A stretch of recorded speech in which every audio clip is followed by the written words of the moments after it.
Right. ಹಿರಿಯ ಪತ್ರಕರ್ತರಾದ ರವೀಂದ್ರ ರೇಷ್ಮೆ ಅವರು ನಮ್ಮನ್ನು ಜಾಯ್ನ್ ಆಗಿದ್ದಾರೆ. ಸರ್ ನಮಸ್ಕಾರ, ಕಾರ್ಯಕ್ರಮಕ್ಕೆ ಸ್ವಾಗತ.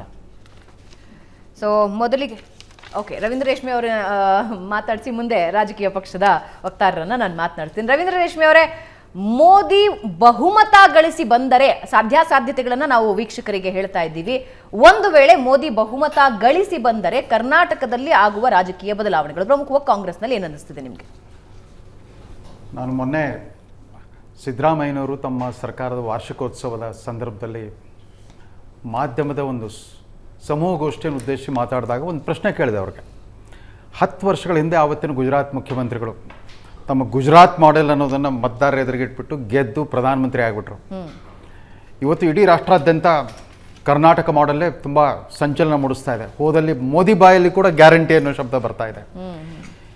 ಅಕಸ್ಮಾತ್ತಾಗಿ ಒಂದು ಪವಾಡ ಸದೃಶ ರೀತಿಯಲ್ಲಿ ಇಂಡಿಯಾ ಮೈತ್ರಿಕೂಟ ಅಧಿಕಾರಕ್ಕೆ ಬಂದರೆ ಕರ್ನಾಟಕ ಮುಖ್ಯಮಂತ್ರಿಗಳೇ ಭಾರತದ ಪ್ರಧಾನಮಂತ್ರಿ ಆಗೋ ಸಾಧ್ಯತೆ ಇದೆಯಾ ಅಂತ ಕೇಳಿದಾಗ ಒಂದು ಕ್ಷಣ ಗಲಿಬಿಲಿ ಆದರು. ಆದರೆ ಒಂದು ಉತ್ತರ ಕೊಟ್ಟರು, ಸದ್ಯಕ್ಕೆ ಕರ್ನಾಟಕದಿಂದ ಯಾರೂ ಪ್ರೈಮ್ ಮಿನಿಸ್ಟರ್ ಕ್ಯಾಂಡಿಡೇಟ್ ಇಲ್ಲ ಅಂತ.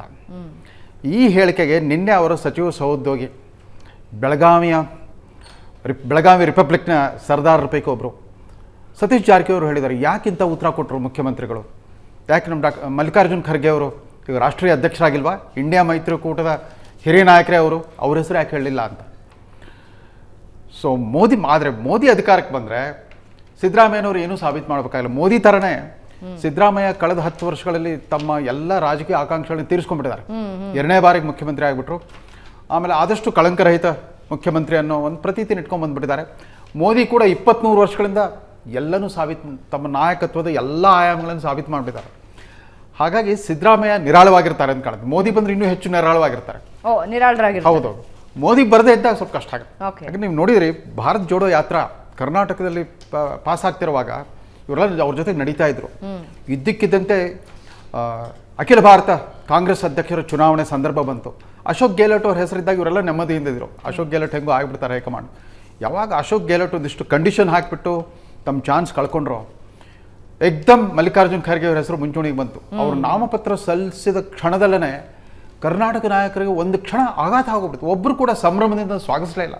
ನಮಗೆಲ್ಲ ಹೆಮ್ಮೆ ಆಗ್ತಾ ಇದೆ, ನಮ್ಮ ಕರ್ನಾಟಕದವರಾದ ಹಿರಿಯ ನಾಯಕರೊಬ್ಬರು, ನಮ್ಮ ಹಿರಿಯ ಸಹೋದ್ಯೋಗಿ ಒಬ್ಬರು ಅಖಿಲ ಭಾರತ ಅಧ್ಯಕ್ಷರಾಗ್ತಿರೋದು ನಮಗೆ ತುಂಬ ಸಂಭ್ರಮ. ಒಬ್ಬರು ಬಾಯಲ್ಲೂ ಬರಲೇ ಇಲ್ಲ. ಆದ್ದರಿಂದ ಮೊನ್ನೆ ಕೂಡ ಅಷ್ಟೇ, ಯಾಕೆ ಸಿದ್ದರಾಮಯ್ಯವ್ರ ಬಾಯಲ್ಲಿ ಅದು ಬರಲಿಲ್ಲ ಅಂತ ಅಂದ್ಬಿಟ್ಟು. ಅದೇ ರೀತಿ ಇಂಡಿಯಾ ಮೈತ್ರಿಕೂಟದ ಒಂದು ಸಭೆಯಲ್ಲಿ, ಮಹತ್ವದ ಸಭೆಯಲ್ಲಿ ಪಶ್ಚಿಮ ಬಂಗಾಳ ಮತ್ತು ದಿಲ್ಲಿ ಮುಖ್ಯಮಂತ್ರಿಗಳು ಸ್ವತಃ ಮಲ್ಲಿಕಾರ್ಜುನ್ ಖರ್ಗೆ ಅವ್ರ ಹೆಸರು ಹೇಳಿದಾಗಲೂ ಅಷ್ಟೇ ಕರ್ನಾಟಕ ನಿಶ್ಶಬ್ದವಾಗಿತ್ತು, ಕರ್ನಾಟಕ ಕಾಂಗ್ರೆಸ್ ನಿಶ್ಶಬ್ದವಾಗಿತ್ತು. ಹಾಗಾಗಿ ಮೋದಿ ಬಂದ್ರೆ ನಿರಾಳವಾಗಿರ್ತಾರೆ. ಮೋದಿ ಬರದೇ ಇದ್ದಾಗ ಕರ್ನಾಟಕದಲ್ಲಿ ಸಂಚಲನ ಆಗುತ್ತೆ. ಕಾಂಗ್ರೆಸ್ ಖಂಡಿತವಾಗಿ ಕೂಡ ಅನೇಕ ರೀತಿಯ ಪರಿವರ್ತನೆಗಳಾಗೋ ಸಾಧ್ಯತೆ. ನಾಗರಾಜ್ ಯಾದವ್ ಅವರೇ, ಮೋದಿ ಬಹುಮತ ಗಳಿಸಿ ಬಂದ್ರೆ ಸಿದ್ದರಾಮಯ್ಯ ಅವರು ನಿರಾಳರಾಗಿರ್ತಾರೆ ಅಂತಾರೆ. ಅದು ದೇಶ ನಿರಾಳವಾಗಿರ್ಲಿಕ್ಕೆ ಸಾಧ್ಯ ಇಲ್ಲ. ಮೋದಿ ಮತ್ತು ಅಧಿಕಾರಕ್ಕೆ ಬಂದರೆ ದುರಾದೃಷ್ಟ ಅದು. ಖಂಡಿತವಾಗ್ಲೂ ಪ್ರಜಾತಂತ್ರ ವ್ಯವಸ್ಥೆ ಒಂದು ಮಾರಕವಾದ ಶಕ್ತಿಯಾಗಿರ್ತಕ್ಕಂಥದ್ದು ಮೋದಿಯವರ ಭಾವನೆ ನನಗೆ. ಇವರು ಮಾತಾಡ್ತಾ ಭಾಳ ಫೋಕಸ್ ಮಾಡಿದ್ರು ಖರ್ಗೆ ಸಾಹೇಬರ ಬಗ್ಗೆ ವಿಚಾರ ಮಾತಾಡಿದರು. ಯಾರೂ ನಾಯಕರುಗಳು ಅವರು AICC ಅಧ್ಯಕ್ಷರ ಸ್ವಾಗತ ಮಾಡಲಿಲ್ಲ, ಅದನ್ನ ವಿಜೃಂಭಿಸ್ಕೊಳ್ಳಿಲ್ಲ, ಅದನ್ನ ಆಚರಣೆ ಮಾಡ್ಕೊಳ್ಳಿಲ್ಲ, ಅದನ್ನು ಒಪ್ಕೊಳ್ಳಿಲ್ಲ ಅನ್ನೋ ರೀತಿಯಲ್ಲಿ ಮಾತಾಡ್ತಕ್ಕಂಥದ್ದು ನಾನು ಖಂಡಿತವಾಗ್ಲೂ ಒಪ್ಪಲಿಕ್ಕೆ ಸಾಧ್ಯ ಇಲ್ಲ. ಇವತ್ತು ನಾವು ಅಲೈನ್ಸ್ ಪಾರ್ಟ್ನರ್ಸ್ ಆಗಿದ್ದುಕೊಂಡು ನಾವು ಒಂದು ಮೂಲತಃ principally we have come together, we will select hour leader after the elections result ಅಂತ ಮಾತು ಕೊಟ್ಟ ನಂತರ ಇಂಥವರೇ ಆಗ್ತಾರೆ, ಕರ್ನಾಟಕದಿಂದ ಆಗ್ತಾರೆ. ನಮಗೆ ನಮ್ಮ ಖರ್ಗೆ ಸಾಹೇಬರ ಬಗ್ಗೆ ಅಭಿಮಾನ ಇರ್ಬೋದು, ಆದರೆ ಒಂದು ಒಕ್ಕೂಟ ವ್ಯವಸ್ಥೆಯಲ್ಲಿ ನಾವು ಯಾವುದೇ ರೀತಿಯಂಥ ಮಿಸ್ಅಂಡರ್ಸ್ಟ್ಯಾಂಡಿಂಗ್ ಬರಬಾರ್ದು ಅಂದಾಗ ಬಹಳಷ್ಟು ಜನ ಈಗ ಕೇಜ್ರಿವಾಲ್ ಮತ್ತು ಮಮತಾ ಬ್ಯಾನರ್ಜಿ ಕೂಡ ಹೇಳಿದರು ಖರ್ಗೆ ಸಾಹೇಬರು. ಅವಾಗ ನಾವು ಹೇಳಿದ್ವಿ after the election will decide ಅನ್ನೋ ಮತ್ತೆ ಹೇಳಿದ್ವಿ. ಯಾರನ್ನೂ ಕೂಡ ನಾವು ಫೋಕಸ್ ಮಾಡಲಿಕ್ಕೆ ಹೋಗಲಿಲ್ಲ. ನಾವು ಕೊಟ್ಟ ಮಾತನ್ನು ನಡ್ಕೋಬೇಕಾಗ್ತದೆ. ಅಲಯನ್ಸ್ ಪಾರ್ಟ್ನರ್ಸ್ನ ನಾವೇ ಹೆಚ್ಚು ಅಲಯನ್ಸ್ ಪಾರ್ಟ್ನರ್ ಇಟ್ಟು, ಅದು ಕೂಡ ರೀಜನಲಿ ವೆರಿ ಸ್ಟ್ರಾಂಗ್ ಪೊಲಿಟಿಕಲ್ ಪಾರ್ಟೀಸ್ ನಾವು ಇಟ್ಕೊಂಡಿರಬೇಕಾದ್ರೆ ನಾವು ನಮ್ಮ ರಾಜ್ಯದವ್ರು ಮಾಡ್ತೀವಿ ಅಂತೇಳಿ ಒಂದು ಕಡೆ ಹೇಳ್ಕೊಂಡು ಹೋಗ್ತಾ ಇದ್ರೆ ಇನ್ನೊಬ್ಬ ರಾಜ್ಯದವರು ಕೂಡ ನಮ್ಮ ರಾಜ್ಯದಿಂದ ಇನ್ನೊಬ್ಬರು ಆಗಬೇಕು ಅಂತ ಹೇಳ್ತಕ್ಕಂಥದ್ದು ಎಲ್ಲೋ ಒಂದು ಕಡೆ ಮಮತಾ ಬ್ಯಾನರ್ಜಿ ಅವರು ಮತ್ತೆ ಅರವಿಂದ್ ಕೇಜ್ರಿವಾಲ್ ಅಲಯನ್ಸ್ ಪಾರ್ಟ್ನರ್ಗಳೇ, ಅವರೇ ತಗೊಂಡಿದ್ದಾಗಿತ್ತು. ಅವರು ಹೇಳಿದ್ರು, ಆ ವಿಚಾರನ ಹೇಳಿದ್ರು. C it is not a consensus ತೀರ್ಮಾನ ಆಫ್ ಎವ್ರಿಬಡಿ ಆಗಿರಲಿಲ್ಲ ಅಲ್ಲಿ.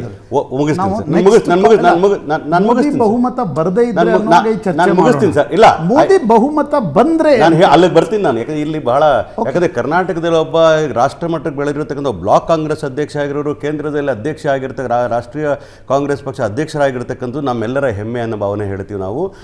ಇವು BJP ಅವ್ರು ಒಪ್ತಾರೋ JDS ಒಪ್ತಾರೋ ಇಲ್ವೋ, ಕಾಂಗ್ರೆಸ್ನ ಎಲ್ಲ ಕಾರ್ಯಕರ್ತರು ಖಂಡಿತವಾಗ್ಲೂ ಹೆಮ್ಮೆ ಪಡ್ತಕ್ಕಂಥ ಸಂಗತಿ.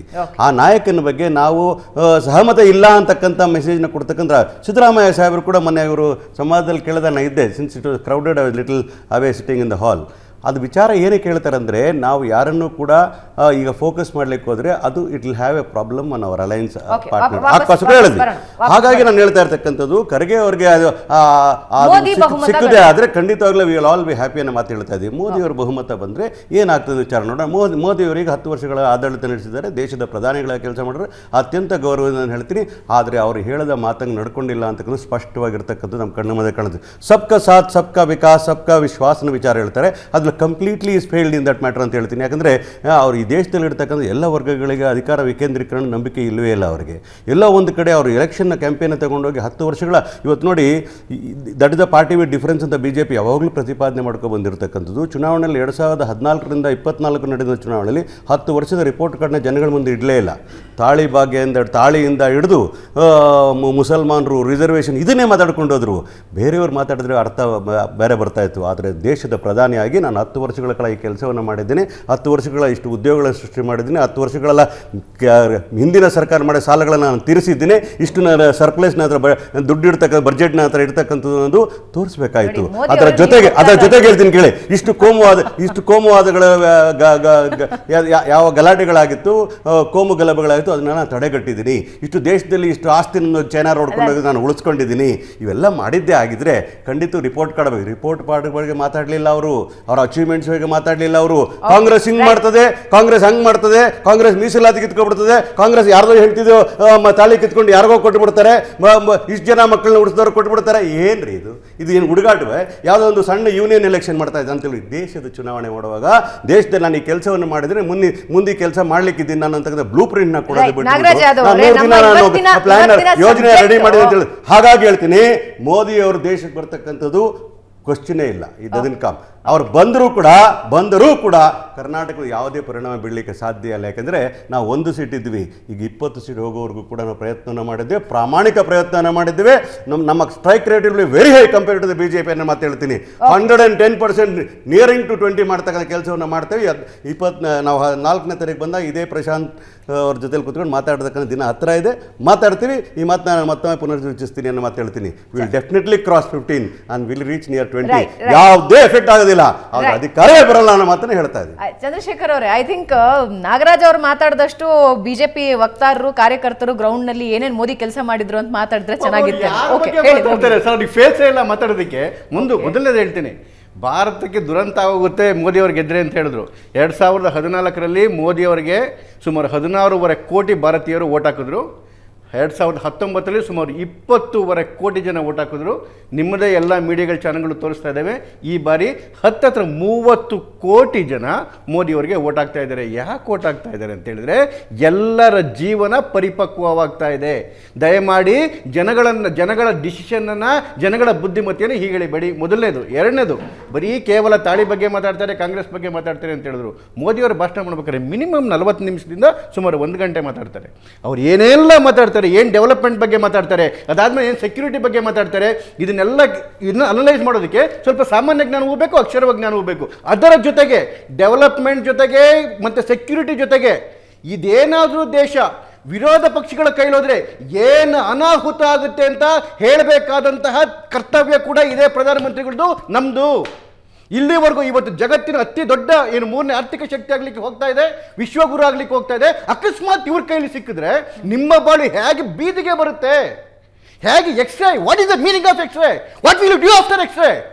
ಎಕ್ಸ್ರೇ ಮಾಡಿ ಏನ್ ಮಾಡ್ತಾರೆ ಅದನ್ನ ಇಲೆಕ್ಷನ್ ಅಲ್ಲ. ನನ್ನ ಒಂದು ಮನವಿ, ಇಲೆಕ್ಷನ್ ಮುಗಿದಿದೆ,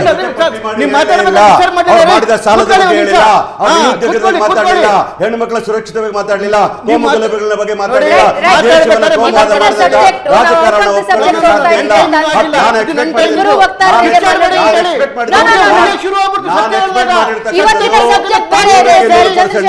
ಅವರ ರಿಪೋರ್ಟ್ ಬಿಟ್ಟ ಮೇಲೆ ಅವರ ಸಾಧನೆಗಳ ಬಗ್ಗೆ ನಾನು- ಮಾತಾಡ್ಲಿಲ್ಲ. ನಾನು ಇಡೀ ಮಾತಾಡ್ಲಿಲ್ಲ. ದೇಶವನ್ನ ನಮ್ಮ ಹಿಂದೂ ಮುಸ್ಲಿಂ ಇಬ್ಬರು ತಗೊಂಡು ಹೋದ್ರು. ನಾಚಿಕೆ ಆಗ್ಬೇಕು. ಯಾವ್ದು ಡಿಬೇಟ್ ನಾಚಿಕೆ? ಮಾಡ್ಲಿಕ್ಕೆ ಬಿಡೋಕ್ಕಾಗೋದಿಲ್ಲ. ಯಾವ್ದು ನಾಚಿಕೆ? ನೀವು ಮಾಡಿದ ಕೆಲಸ ಬಟ್ ಬಾಯ್ ಬರ್ತಾರೆ ಏನಿಲ್ಲ. ನಾಗರಾಜ್ ಅವರೇ ಒಂದು ನಿಮಿಷ, ಇವತ್ತಿನ ಸಬ್ಜೆಕ್ಟ್ ಬಗ್ಗೆ ನಾನು ತುಂಬಾ ಕ್ಲಿಯರ್ ಆಗಿ ಹೇಳ್ತಾ ಇದ್ದೀನಿ. ಸಾಧ್ಯತೆಗಳ ಬಗ್ಗೆ ಮಾತಾಡ್ತಿದೀವಿ ಸರ್. ಮತದಾನ ಮುಗಿದಿದೆ, ರಿಸಲ್ಟ್ ಪೆಟ್ಟಿಗೆಯಲ್ಲಿ ಭದ್ರವಾಗಿದೆ. ಇವಾಗ ಈ ಎಲೆಕ್ಷನ್ ಮತ್ತೆ ಶುರು ಮಾಡೋದು ಬೇಡ, ನಮ್ಮ ಚಾನಲ್ ಅಲ್ಲಿ ಶುರು ಮಾಡೋದು ಬೇಡ. ಇವತ್ತಿನ ಸಾಧ್ಯತೆ ಬಗ್ಗೆ ಮಾತಾಡ್ತಾ ಇವತ್ತಿನ ಇದ್ದೀವಿ. Impact on Karnataka. ಕರ್ನಾಟಕದ ರಾಜಕಾರಣದ ಮೇಲೆ ಆಗುವ ಪರಿಣಾಮಗಳು, ಒಂದು ವೇಳೆ ಬಹುಮತ ಪಡೆದು ಮೋದಿ ಮತ್ತೊಮ್ಮೆ ಅಧಿಕಾರಕ್ಕೆ ಬಂದ್ರೆ, ಒಂದು ವೇಳೆ ಅಲ್ಲ 100% ಮೋದಿ ಅವರು ಬಹುಮತ ಪಡಿತಾರೆ. ಆದರೆ 100% ಬಹುಮತ ಪಡೆದ ಮೇಲೂ ರಾಜ್ಯ ಸರ್ಕಾರದ ಮೇಲೆ ಯಾವುದೇ ಪರಿಣಾಮ ಆಗೋದಿಲ್ಲ. ಯಾಕೆ ಅಂತ ಹೇಳಿದ್ರೆ ಅಲ್ಲಿ ಅಧಿಕಾರಕ್ಕೆ ಬರ್ತಾ ಇರ್ತಕ್ಕಂಥದ್ದು ಮೋದಿ ಬಿಜೆಪಿ ಸರ್ಕಾರ. ಇದೇ ಕಾಂಗ್ರೆಸ್ ಸರ್ಕಾರ ಯಾವಾಗ ಅಧಿಕಾರಕ್ಕೆ ಬಂತು 52 ಬಾರಿ ಇಲ್ಲೋ ರಾಜ್ಯ ಸರ್ಕಾರ ವಿತೌಟ್ ರೀಸನ್ ಮಾಡಿದ್ರು. ಫಸ್ಟ್ ಚುನಾವಣೆಯಲ್ಲಿ 1952ನಲ್ಲಿ ಅವಾಗಿನ ಪಂಜಾಬ್ ಆಗಿರಲಿಲ್ಲ, ಪಟಿಯಾಲ ಆಗಿತ್ತು, ಕಿತ್ತಾಕೋದು, ರೀಸನ್ನೇ ಕೊಡಲಿಲ್ಲ. 1959ನಲ್ಲಿ ಕೇರಳ ಗೌರ್ಮೆಂಟ್ ಇದನ್ನ ನಮೂದಿ ಪಾರ್ಟ್ ಮಾಡಿದ್ರು. ಆಗ ಇಂದಿರಾ ಗಾಂಧಿ ರಾಷ್ಟ್ರೀಯ ಅಧ್ಯಕ್ಷ ನೀವು 2019ರಲ್ಲಿ ಕಿತ್ತಾಕಿದ್ರಲ್ರಿ?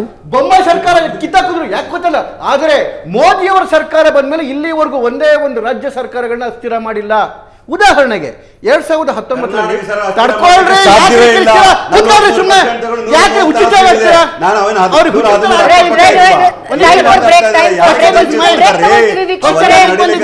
ಬಹುಮತ ಬಂದ್ರೆ ಕರ್ನಾಟಕದ ಮೇಲೆ ಆಗುವ ಪರಿಣಾಮಗಳೇನು ಅನ್ನೋದ್ರ ಬಗ್ಗೆ ಮಾತಾಡ್ತೀನಿ. ಚಂದ್ರಶೇಖರ್ ಅವರೇ, ನೀವು ಔಟ್ ಆಫ್ ದ ಟಾಪಿಕ್ ಹೋಗ್ತಾ ಇದ್ದೀರಾ. ನಾನು ರಾಜ್ಯದಲ್ಲಿ ಮಾತಾಡ್ತಾ ಇದ್ದೀನಿ.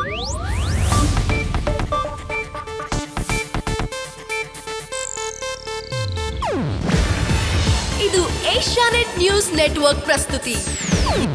ನೀವು ನೋಡ್ತಿದ್ದೀರಾ ಏಷ್ಯಾನೆಟ್ ಸುವರ್ಣ ನ್ಯೂಸ್.